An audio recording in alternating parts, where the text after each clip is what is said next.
And we get to it now. The House is aiming to vote on the funding package, which excludes the Department of Homeland Security as early as Tuesday. Now, if passed, the government will reopen.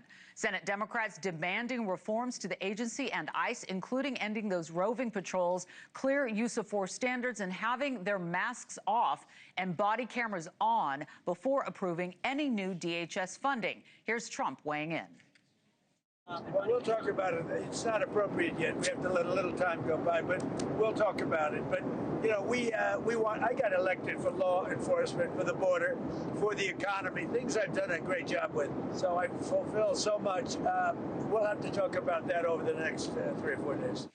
NewsNation's Tom Dempsey is live from Washington, D.C. with the very latest on this ever-developing story. Tom, what more do we know about the Democrats' big meeting today?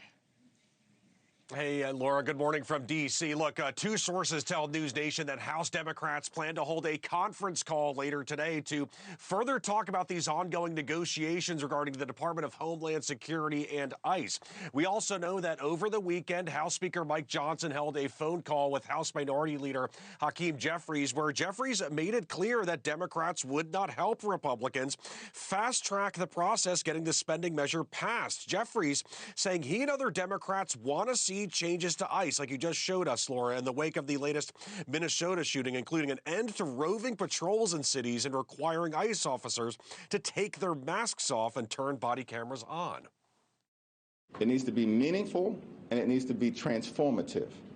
And absent a path toward accomplishing dramatic change and making sure that ICE and DHS are conducting themselves like every other law enforcement agency in the country, then Republicans are going to cause another government shutdown.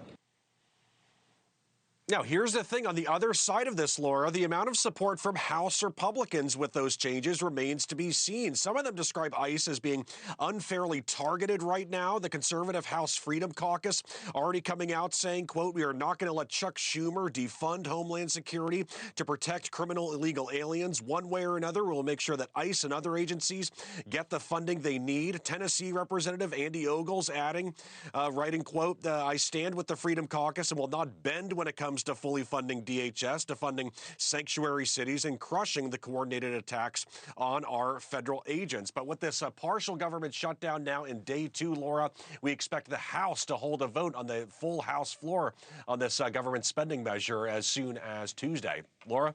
All right, we've got Tom Dempsey still going here. How are Americans affected at this point when we look at ahead and we're taking a look at the calendar as we move forward? What are we hearing?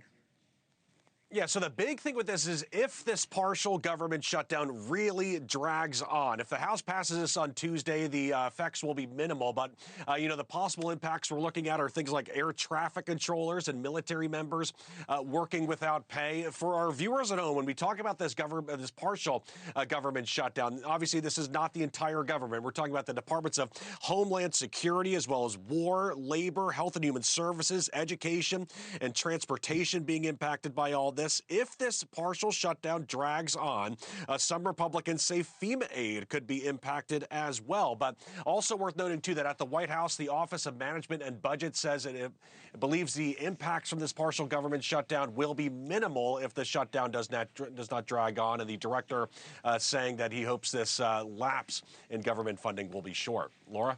All right, Tom Dempsey in D.C., thank you so much. We'll check back in with you. Thank you for watching. Subscribe below and download our NewsNation app right now on your phone, and you will get fact-based, unbiased news for all Americans.